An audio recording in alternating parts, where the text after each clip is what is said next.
अरविंद केजरीवाल जिंदाबाद, आम आदमी जिंदाबाद, आम आदमी जिंदाबाद। सो सब लोगों ने कहा कि आप उत्तराखंड में चुनाव लड़िए। काफी बड़े बड़े बातें हैं 2022 को लेकर, तो क्या कहेंगे? बीजेपी सत्ता में भी है, क्या कहेंगे? ये जरूर है कि बीजेपी उत्तराखंड में भी प्रलोभन देकर जिस प्रकार से हर गली मोहल्ले में और यहाँ तक कर कि उन्होंने मोबाइल वैन से शराब बांटने और बेचने का काम किया है। हमें क्लियर नहीं था कि उत्तराखंड में लड़ना चाहिए कि नहीं लड़ना चाहिए, तो हमने फिर उत्तराखंड में सर्वे कराया और सर्वे में लोगों से पूछा कि क्या आप चाहते हैं कि आम आदमी पार्टी उत्तराखंड में चुनाव लड़े। तो उत्तराखंड में 62% लोगों ने सर्वे में कहा कि आम आदमी पार्टी को चुनाव लड़ना चाहिए। तो तब आम आदमी पार्टी ने, फिर हमने सबने मीटिंग की और तय किया कि आम आदमी पार्टी चुनाव लड़ेगी। सर, आपकी नज़र में, आम आदमी पार्टी की नज़र में आज की तारीख में कौन से अहम मुद्दे होंगे उत्तराखंड के लिए? उत्तराखंड में मुझे लगता है कि 3 मुद्दे सबसे इम्पोर्टेंट हैं। एक तो रोजगार नहीं है बच्चों के पास, जिसकी वजह से उत्तराखंड से पलायन बहुत हो रहा है। कोई भी अपना घर छोड़ के नहीं जाना चाहता। अगर वहीं रोजगार मिलेगा तो लोग अपने घर में रह के ही रोजगार करना चाहते हैं। दूसरा, वहाँ पे स्कूलों की बड़ी प्रॉब्लम है, शिक्षा की बड़ी प्रॉब्लम है, कॉलेजेस की बड़ी प्रॉब्लम है। सरकारी स्कूल, सरकारी कॉलेजेस की हालत बहुत ज़्यादा ख़राब है। प्राइवेट स्कूलों का बहुत ज़्यादा शोषण है। तो जैसे दिल्ली के अंदर हमने ठीक किया स्कूलों को, शिक्षा को, वैसे ही वहाँ भी लोगों को अब ये भरोसा है कि यही लोग ठीक कर सकते हैं। इन्होंने दिल्ली में करके दिखाया, अब ये उत्तराखंड में भी करेंगे। और वैसे ही स्वास्थ्य सेवाओं का, अस्पतालों का, इसका बहुत बुरा हाल है। वहाँ पे एक प्रथा है डंडी खंडी करके, जिसमें पहाड़ों के ऊपर लोग रहने वाले, वहाँ पे आसपास कोई अस्पताल, कोई क्लिनिक नहीं होता, तो अगर कोई बीमार हो जाए तो अपनी खटिया के ऊपर किसी को बिठा के और फिर दूर अस्पताल पैदल लेके जाते हैं। तो अब गांव-गांव के अंदर क्लिनिक खुलने चाहिए। जैसे दिल्ली में जब किसी ने यकीन नहीं किया था कि हर मोहल्ले में क्लिनिक खुल जाएंगे, ऐसे ही लोग, जब मैं कहता हूँ तो यकीन नहीं करते कि गांव-गांव के अंदर, बस्ती-बस्ती के अंदर क्लिनिक हो सकते हैं। लेकिन दिल्ली में हुए, वहाँ भी होंगे। सर, आपके लिए उत्तराखंड कितना अहम है? क्योंकि दिवाल है चुनाव को उत्तराखंड के, इसको लेकर आप कितने गंभीर है, पार्टी कितनी गंभीर है? नहीं, पार्टी तो बिल्कुल गंभीर है, तभी हमने ऐलान किया और तभी ये सर्वे करने के बाद, क्योंकि दिल्ली में रहने वाले जितने उत्तराखंड के लोग हैं, ये जब वापस अपने घर जाते हैं और तो उन्होंने बताया कि वहाँ पे काफ़ी चर्चा है उत्तराखंड के अंदर दिल्ली मॉडल की। वहाँ पे काफ़ी चर्चा है उत्तराखंड के अंदर दिल्ली के स्कूलों की, दिल्ली के अस्पतालों की। अगर आप एक तरह से देखें तो 70 साल में पहले उत्तराखंड उत्तर प्रदेश का हिस्सा था और उत्तराखंड के लोगों का मानना है कि जब वो उत्तर प्रदेश का हिस्सा था तो उसके साथ सौतेला व्यवहार होता था और इसीलिए उत्तराखंड का विकास नहीं हो पाया। उत्तराखंड के लोगों ने संघर्ष किया और संघर्ष के बाद 2000 में उत्तराखंड अलग राज्य बना। लेकिन अलग राज्य बनने के बाद भी क्या मिला? वही बीजेपी, वही कांग्रेस। 2000 से 2002 तक बीजेपी आई, फिर उसके बाद कांग्रेस आई 2002 से 2007 तक, फिर 2007 से 2012 तक फिर बीजेपी आई, फिर उसके बाद अगली फिर कांग्रेस आई और उसके बाद अब फिर बीजेपी आई। एक बार बीजेपी, एक बार कांग्रेस, यही दिल्ली में था। तो लोगों को अब दोनों पार्टियां देख ली, दोनों पार्टियों को कई बार मौका दे के देख लिया, लेकिन ना स्कूल सुधरे, ना अस्पताल सुधरे, ना सड़कें सुधरी, ना लोगों की जिंदगी सुधरी, ना नौकरियां मिली, ना बिजली सुधरी, ना पानी सुधरा, कुछ नहीं सुधरा। अब लोगों को ये उम्मीद है कि ये आम आदमी पार्टी जो है, इसने दिल्ली में करके दिखाया तो यहाँ भी करेंगे। सर, आपने खुद कहा कि एक बार बीजेपी, एक बार कांग्रेस, दोनों पार्टियों के पास अपना संगठन है उत्तराखंड में। आम आदमी पार्टी के पास अभी ऐसा कोई संगठन नहीं तैयार है। कितनी चुनौती रहेगी और कैसे आप लोग वहाँ संगठन बनाएंगे और लोगों तक पहुँचेंगे? दोनों पार्टियों से उम्मीद खत्म हो चुकी है लोगों की। आम आदमी पार्टी से उम्मीद है लोगों की। चुनाव उम्मीद पे लड़ा जाता है। आज अगर आप किसी भी देवभूमि के किसी भी व्यक्ति से पूछें कि क्या उसे लगता है कि कांग्रेस उनके परिवार को भविष्य दे सकती है, नहीं दे सकती। कांग्रेस तो छोड़ के जा रहे हैं लोग। 14 लोग कांग्रेस के बीजेपी में जाके शामिल हो। कांग्रेस तो बची नहीं है। बीजेपी को तीसरा या चौथा मौका ये मिल रहा है। क्या बीजेपी भविष्य दे सकती है? बीजेपी आज कोरोना का क्या हाल हो गया है उत्तराखंड के अंदर, तो क्या बीजेपी भविष्य दे सकती है? बीजेपी भी भविष्य नहीं दे सकती। बीजेपी से भी उम्मीद नहीं है लोगों को। आम आदमी पार्टी से उम्मीद है लोगों को। चुनाव उम्मीद पे लड़े जाते हैं। अगर उम्मीद है लोगों को तो लोग काडर बनेंगे, लोग समय देंगे, लोग घर घर जाके वोट मांगेंगे, लोग वोट देंगे केजरीवाल के लिए नहीं, आम आदमी पार्टी के लिए नहीं, अपने बच्चों के भविष्य के लिए। सर दिल्ली में जैसे आप एक चेहरा हैं, उत्तराखंड में पार्टी की तरफ चेहरे बहुत निकल के आएंगे, उसकी चिंता मत कीजिए। 1 करोड़ लोग उत्तराखंड के, उनके साथ मिलके एक उत्तराखंड मॉडल बनाएंगे। जैसे दिल्ली मॉडल है, एक देवभूमि मॉडल होगा जो पूरी दुनिया में फेमस होगा। तो ये माने कि आम आदमी पार्टी आने वाले चुनाव में 70 की 70 सीटों पर उत्तराखंड। बिल्कुल, फरवरी 2022 में जो उत्तराखंड में विधानसभा चुनाव होंगे, उनमें सभी सीटों पे आम आदमी पार्टी चुनाव लड़ेगी। उत्तराखंड में आम आदमी पार्टी ने 2022 का प्लेटफॉर्म तैयार कर लिया है। आपको बता दें कि आज आम आदमी पार्टी ने एक सभा का आयोजन किया और जिसमें सोशल डिस्टेंसिंग का पूरी तरीके से पालन किया गया। आपको बता दें कि इस आयोजन के तहत जनता टाइम्स ने आम आदमी पार्टी के नेता शिशुपाल रावत से खास बातचीत की और जिसमें उन्होंने बताया कि किस तरीके से रणनीति बनाई जा रही है। 2022 के चुनाव को लेकर उसी क्रम में आयोजन किया गया। इस समय हम मौजूद हैं उत्तराखंड में और उत्तराखंड की सियासी माहौल काफी यहाँ पर बदल रहा है आम आदमी पार्टी के यहाँ पर पहुँचने से। हमारे साथ इस समय आम आदमी पार्टी से मौजूद हैं हमारे नेता शिशुपाल रावत, आम आदमी पार्टी के नेता शिशुपाल रावत। उनसे बात करेंगे, किन मुद्दों को लेकर जनता के बीच में ये जाएंगे और आम आदमी पार्टी को यहाँ पे पूर्ण बहुमत से सरकार बनाएंगे। बात करते हैं रावत जी, नमस्कार। नमस्कार, आपका स्वागत है जनता टाइम्स में।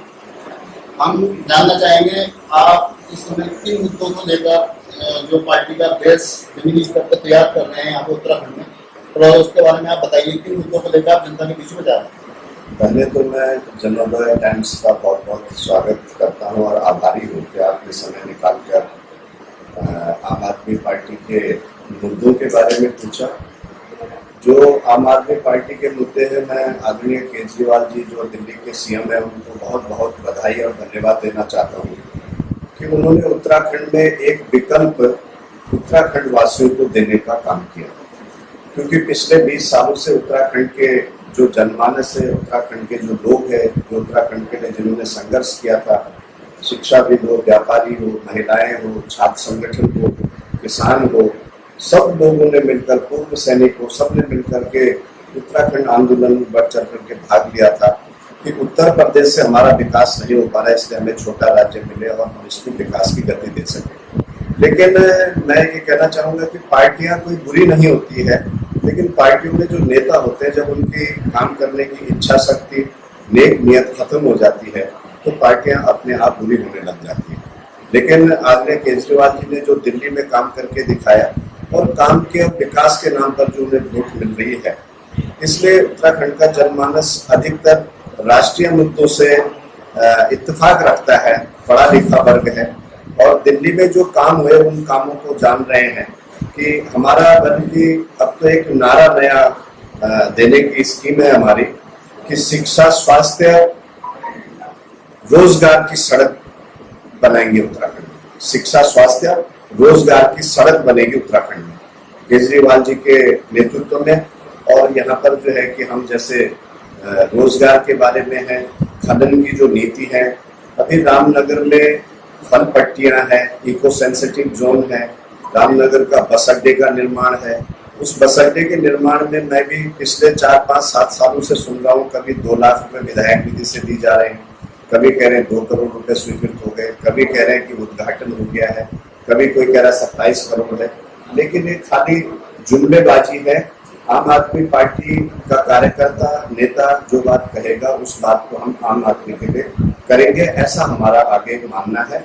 और निश्चित रूप से जनमानस इस टाइम जो है कि एक टकटकी निगाह से देख रहा है, क्योंकि हम जब भी आम आदमी की टोपी पहन करके सड़कों पर निकलते हैं, कार्यक्रमों पर निकलते हैं, तो चाहे सरकारी कर्मचारी हो, चाहे आम जनमानस हो, वो एक ईमानदार की निगाह से, ईमानदार व्यक्ति की पार्टी होने के नाते हमें जो है एक अच्छी तरजीह देने का काम करना है।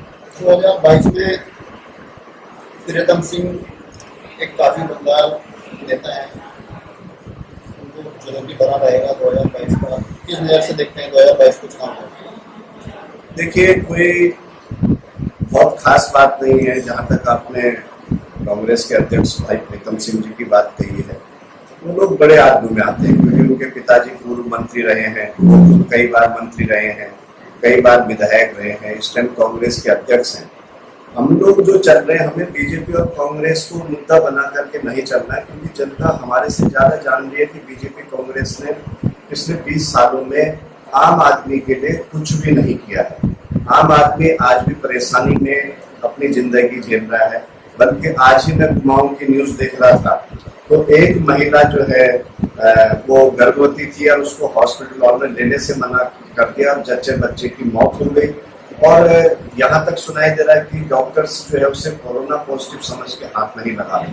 तो ये विडंबना जो है, ये अव्यवस्थाएं उत्तराखंड की है, जिससे मन दुखी होता है। और मन दुखी होकर के हमने, पीछे भी मैं और पार्टी में रहा हूँ, ऐसा नहीं है, लेकिन एक समाज सेवा करने के लिए आम आदमी पार्टी का प्लेटफॉर्म चुना है। इसमें आप लोगों का, जनमानस का मुझे सहयोग मिला है। ऐसे अगर बात करें भाजपा की, तो भाजपा के जो प्रदेश अध्यक्ष हैं बंशीधर भगत, जिनके काफी बड़े बड़े वादे हैं 2022 को लेकर, तो क्या कहेंगे? बीजेपी सत्ता में भी है, क्या कहेंगे? ये जरूर है कि बीजेपी उत्तराखंड में भी प्रलोभन देकर, जिस प्रकार से हर गली मोहल्ले में और यहाँ तक कर कि उन्होंने मोबाइल वैन से शराब बांटने और बेचने का काम किया है। अभी तो सरकार शराब बेच रही है और खनन में औने पौने राजस्व उगा रही है, उसकी हम नीति बनाएंगे। लेकिन बीजेपी चुनाव में शराब बांटने का काम करेगी, पैसे बांटने का काम करेगी। और आम आदमी पार्टी का कार्यकर्ता दिल्ली की तर्ज पे, जैसे इन्होंने हजारों हजार करोड़ रुपए दिल्ली के चुनाव में खर्च किए, और उसके बाद भी अरविंद केजरीवाल जी की जो छवि है, इन्होंने कई बार हिंदू मुस्लिम करने की शाहीन बाग मुद्दा दिल्ली चुनाव में उठाया था। लेकिन हम तो धन्यवाद कहते हैं माननीय अरविंद केजरीवाल जी को कि उनकी जो स्टेटमेंट आती है वो विकास के मुद्दे पर आती है, वो सर्व समाज के मुद्दे पर आती है। वो कोई जातीय आधार पर कभी भी बयानबाजी नहीं करते, ना हमारी पार्टी करती है। हम आम आदमी का मतलब किसी धर्म विशेष से नहीं है। आम आदमी का मतलब है जो जनमानस इस पृथ्वी पर जिसने जन्म लिया है वो आम आदमी है, अपना आचरण भी आम आदमी की तरह रहे और आम आदमी के लिए काम करे। क्या मैसेज देना चाहेंगे उत्तराखंड वासियों को आप आम आदमी पार्टी की तरफ से? मैं यही अपील करना चाहता हूँ पूरे प्रदेश के सम्मानित देवतुल्य निवासियों से कि आपके बच्चे, आपके रिश्तेदार दिल्ली में नौकरी करते हैं। अगर आपको लगता है कि दिल्ली सरकार ने पिछले 3 बार के मुख्यमंत्री आदरणीय केजरीवाल जी बने हैं, अगर दिल्ली सरकार ने अच्छा काम किया है, वहां पर बिजली पानी फ्री मिल रही है, महिलाओं को बस में जो है कि सफर करने के लिए फ्री ऑफ कॉस्ट है, और इसी प्रकार से पेंशन भी 5,000 रुपए तक वहां पर नागरिकों की है, या वृद्धों को जो है तीर्थ यात्रा करवाने की योजना है। अभी आपने जो है रोजगार से जोड़ने के लिए एक गवर्नमेंट का ऐप लॉन्च किया, जिसमें करीब 9 लाख बेरोजगारों ने रजिस्ट्रेशन किया और 2.5 लाख के करीब बेरोजगार जो है रोजगार पर लगे। इस तरह की व्यवस्था आदरणीय केजरीवाल जी कर सकते हैं। आपको अपने रिश्तेदार से पूछना है कि अगर वहां पर काम हुआ तो निश्चित रूप से आपको एक बार आम आदमी पार्टी को मौका देना चाहिए। जो झाड़ू का चुनाव चिन्ह है उसको आपको एक बार आशीर्वाद देना चाहिए। अगर हम लोग आपके वादे के अनुसार, आपके कहने के अनुसार आपका जो काम पेंडिंग है, जो विकास नहीं हुआ, बिजली पानी सड़क शिक्षा स्वास्थ्य, उसको अगर हम पूरा कर पाएंगे तो आप अगली बार दोबारा हमें चुने। अगर ऐसा नहीं हुआ तो आप जो हमें बदल सकते हैं, लेकिन 20 साल का बदला एक बार 5 साल में हम आपको दिखाना चाहते हैं कि कैसा विकास होता है आदरणीय केजरीवाल जी के दिशा निर्देश में। ये थे शिशुपाल रावत आम आदमी पार्टी से, जो दिल्ली की तर्ज पर उत्तराखंड को विकसित करने की बात कह रहे हैं। देखते हैं 2022 में ये क्या अपना परफॉर्मेंस दिखा पाते हैं उत्तराखंड में। जनोदय टाइम्स, रामनगर, उत्तराखंड।